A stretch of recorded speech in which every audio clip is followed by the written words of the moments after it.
Vamos lá, esse vídeo de Brasil 0 Camarões 1, ele vai partir de dois princípios, de dois pensamentos centrais que vão nortear a análise como um todo. Primeiro, na minha cabeça, a escalação de um time totalmente reserva contra Camarões está longe de ser um absurdo. Eu concordei com a decisão do Tite. Achei sensata, o Brasil perdeu 3 jogadores por contusão nos 2 primeiros jogos. Existe sempre esse risco de você perder mais um titular pensando no mata-mata. A vaga já estava garantida, o primeiro lugar muito próximo de ser garantido também, então não serei oportunista de tacar pedras no Tite pela decisão de não colocar titulares. Segundo ponto de partida aqui, essa escalação reserva do Brasil, no papel, na teoria, era suficientemente capaz de vencer a seleção de Camarões. Uma seleção cujo treinador não sabia os nomes de alguns jogadores na hora de divulgar a lista, ele não sabia falar os nomes dos caras, vários caras que foram impostos, né, goela abaixo do treinador. O goleiro mesmo, que barrou o Onaná que discutiu, faltando 2 horas antes do jogo contra a Sérvia, discutiu com o técnico e foi embora do hotel, foi expulso do hotel. O goleiro reserva, segundo informações, é sobrinho de um ministro do governo de Camarões e que teria exercido influência e tal. Então assim, aí você olha uma escalação com Antony, jogador do Manchester United, Rodrigo, destaque do Real Madrid, um 12º jogador, praticamente titular nessa temporada, até mesmo pela lesão do Benzema. Você olha uma dupla de zaga com Militão e Bremer. Você olha um meio-campo que tem Fabinho, Fred, jogadores da Premier League. Você olha um Gabriel Jesus como um reserva do ataque do Brasil. Peraí, ninguém aqui olhou e falou: esse time aí é muito fraco para ganhar de Camarões. Não. Então eu acho que, para ser o mais honesto possível na análise, a gente precisa partir desses 2 pontos, tá? Quero partir deles aqui. Quero que você deixe o like no vídeo, quero que você comente o que achou da seleção brasileira no jogo de hoje, o que isso te preocupa para um jogo de oitavas de final contra a Coreia do Sul, para um eventual jogo de quartas de final. É um choque de realidade, é uma baixada de bola, é um mero acidente de percurso que não tem nenhuma relevância no caminho do Brasil na Copa. Eu quero também saber a tua opinião, deixa nos comentários, se inscreva aí no canal, hein? E vê se o sininho das notificações está ativado. Por favor, se inscreve aí no canal agora. E olha, você pode entrar no Aposta Ganha, fazer lá o Criar Aposta, usar a ferramenta do Criar Aposta, que é muito legal, porque agora vão começar aí as oitavas de final da Copa do Mundo. Agora o bicho pega e no Aposta Ganha. Você escolhe um jogo e pode, dentro desse jogo, com o Criar Aposta, incluir diferentes mercados. As cotações vão lá para cima e aí a chance de faturar legal. Esse é o QR Code que fica sempre comigo aqui, me acompanhando no canal. Só apontar a câmera para ele ou pegar o link que a gente deixa na descrição do vídeo. Bom, gente, hoje tinha espaço para jogar. No primeiro tempo o Brasil teve espaço, mas o Brasil foi pouco efetivo. O Antony tentou bastante pelo lado direito, sem grande sucesso. O Rodrigo até amarelou 2 jogadores de Camarões do primeiro tempo, teve ali algum espaço por dentro, pela faixa central do campo, mas sem grande êxito. O Martinelli, esse sim, acho que foi melhor no primeiro tempo e talvez o melhor em campo do Brasil, com um pouco mais de efetividade. Teve a bola de cabeça que o goleiro faz uma defesaça no levantamento do Fred. Esse buscou um pouco mais o jogo com um pouco mais de acerto. Gabriel Jesus, uma figura absolutamente nula em campo. Mas eu preciso lembrar que não me pareceu apenas, a explicação desse Gabriel Jesus nulo, não me parece que passa apenas por uma noite ruim do Gabriel. Também. Mas lembrem-se que no primeiro tempo contra a Sérvia e em grande parte do jogo contra a Suíça, Richarlison morreu de fome. A diferença é que nesses jogos o Brasil tinha menos espaço para circular a bola, menos espaço para tentar fazer o seu centroavante ser acionado. Hoje havia um pouco mais de espaço, hoje o Brasil não teve competência com os 3 caras imediatamente atrás para fazer essa bola chegar mais, e o Jesus também meio que aceitou esse cenário enquanto esteve em campo. Então esse foi o cenário ali do primeiro tempo. Primeiro tempo, aos 20 minutos, o Ederson faz a primeira defesa de um goleiro brasileiro na Copa do Mundo. Aliás, Camarões teve 2 chegadas no primeiro tempo. As 2 pelo lado do Daniel Alves. Daniel Alves fez uma partida comprometedora? Não. Daniel Alves foi o culpado pela derrota? Não. O gol sai pelo lado do Daniel Alves, o gol do Aboubakar no segundo tempo? Não.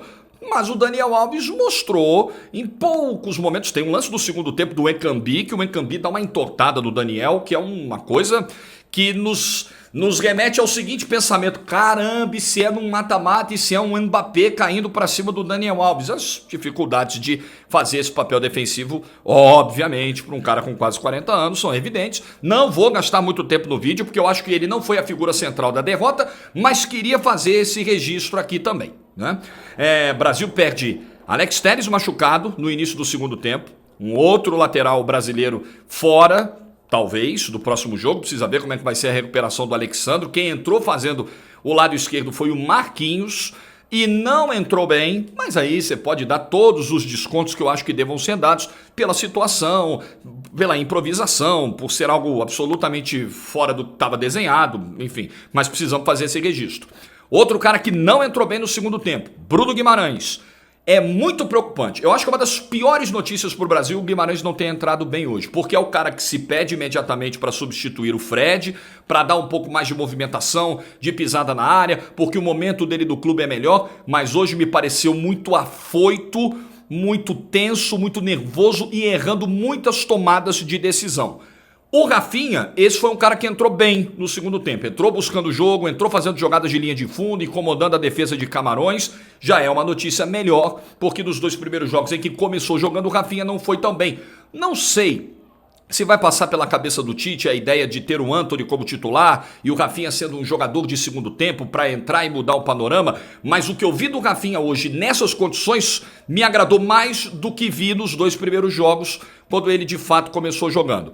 Everton Ribeiro acrescentou pouco, Pedro teve uma bola que caiu para ele dentro da área, até numa situação interessante, onde ele tem um pouco de liberdade para girar e a conclusão é muito ruim. O Brasil teve chances, o Brasil foi chegando, porque havia espaço também no segundo tempo para o Brasil abrir o placar. Mas hoje faltou pontaria, faltou efetividade, e aí você tá com uma seleção que é franco-atiradora, né? Beleza, tanto faz, tanto fez.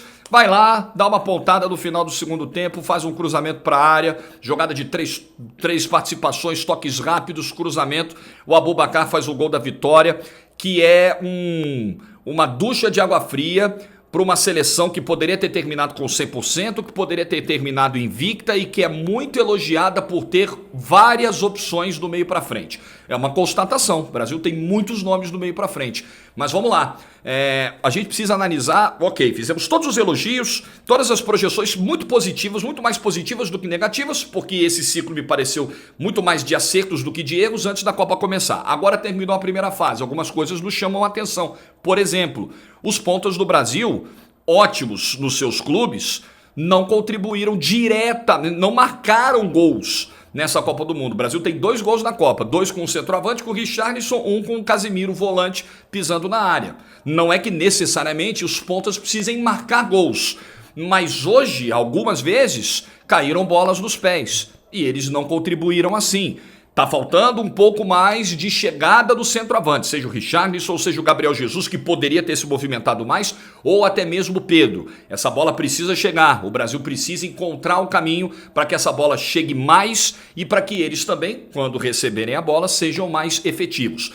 Zaga brasileira, apesar do gol sofrido hoje, o Brasil não teve... O Ederson precisou fazer algumas defesas, mas vamos lá, é super natural, entendendo que é uma dupla que não é a dupla titular, não é uma dupla que jogue junto, não me parece ser esse o grande problema do time brasileiro hoje, a questão da sua dupla de zaga. Mas, naturalmente, com mexidas, esse time fica um pouquinho menos sólido e hoje o Ederson, quando foi exigido, foi muito bem. Uma boa notícia, porque o Ederson vinha recebendo críticas pelo momento recente no Manchester City, não é o goleiro titular, o goleiro precisa estar jogando, ele não vinha jogando, mas hoje deu conta do recado. Bom, o que fica da primeira fase do Brasil? O Brasil foi bem na primeira fase? Foi. Mas o Brasil não foi perfeito na primeira fase. O Brasil teve os problemas que eu citei aqui e acho que não dá, aí voltando àquele ponto do início do vídeo, partindo daquele princípio de que essa formação ela é forte no papel o suficiente para fazer algo melhor do que fez hoje, não há como a gente passar pano. O Brasil perdeu para uma seleção muito frágil, para uma seleção que não ganhava um jogo de Copa do Mundo há muito tempo, para uma seleção que foi meio que de, sabe, vamos lá, né? Vamos lá no Catar e ver o que acontece. Não é uma derrota para a gente chegar e minimizar. A gente tem que dar o devido peso, tá? Ok, o Brasil estava classificado, correu o risco de colocar os reservas, existe a questão do desentrosamento, pode acontecer, Portugal colocou os reservas e perdeu, a França colocou os reservas na última rodada e perdeu, tudo bem. Mas que cada um olhe para o seu quintal. O risco poderia ser corrido? Poderia. Até poderia vir uma derrota hoje. Mas o Brasil, com esse time, tinha condições de fazer um pouco mais contra Camarões, de machucar um pouco mais Camarões. Então, é um tipo do jogo que faz com que o treinador tenha reforçadas algumas das suas convicções. Quando a gente, por exemplo, pede tanto o Bruno Guimarães ao invés do Fred, o Tite vai olhar e vai falar, olha aqui, gente, eu tenho os meus motivos para ter o Bruno Guimarães titular e não o Fred. Sabe, é o tipo do jogo que mostra que o treinador sabe exatamente também o que ele está fazendo. A gente tem a nossa visão aqui de fora, que não é a mesma de quem está lá dentro, treinando, montando, convivendo com essa seleção e tomando as decisões ao longo de tanto tempo. Vou ter que falar no Neymar? Vou ter que falar no Neymar.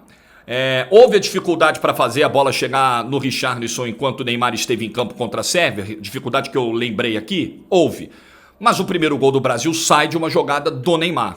Não tivemos o Neymar contra a Suíça, não tivemos o Neymar hoje e as dificuldades ficaram evidentes. Quem disse pra você que sem o Neymar é muito tranquilo ganhar a Copa, mentiu pra você. Eu acho que sem o Neymar, e disse isso em outros vídeos, é possível ganhar a Copa, mas é mais difícil. Quando você perde o seu diferencial técnico, quando você perde o cara que pode fazer a diferença, existe uma queda de probabilidade, de possibilidade de chance de ser campeão. O Brasil está no jogo, mas a volta do Neymar é muito importante. Brasil contra a Coreia do Sul, favorito? Lógico. Mas lógico, assim, não tem nem discussão. Todo mundo em Seul sabe disso. Você perguntar isso pro som, sem o microfone ligado, quando o cara é protocolar e diz, não, veja bem, o favorito é o outro, a gente tá aqui, aquela coisa. Pergunta honestamente, som, pô, é o Brasil, né? Deve passar o Brasil, né? Ele vai dizer pra você que sim.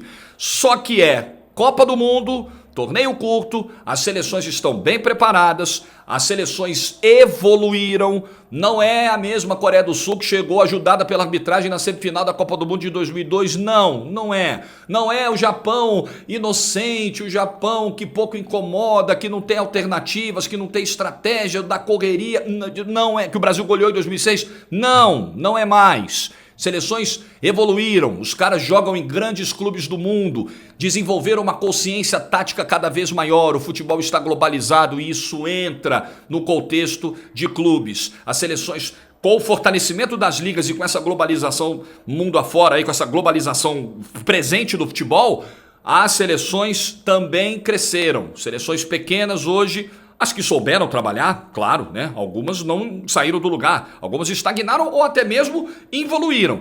Não é o caso da Coreia do Sul, não é o caso do Japão, não é o caso de algumas outras que a gente está vendo nessa Copa do Mundo. Então, que o Brasil consiga superar os seus problemas, que o Brasil consiga recuperar os seus jogadores, principalmente o Neymar, e não perca mais ninguém. Porque dá para passar pela Coreia do Sul, eventualmente dá para passar por um Japão, por uma Croácia e chegar à semifinal. Mas é com sofrimento, é com suor, não é na facilidade que talvez muita gente tenha achado que seria depois da vitória contra a Sérvia por 1-0. Talvez seja um resultado para todo mundo botar a bola no chão. Que o Tite saiba olhar o copo meio cheio dessa história, fazer uma limonada desse limão e vamos ver o que sai do jogo de segunda-feira. Você tá preocupado, preocupada ou tá de boas? Deixa nos comentários. Abraço.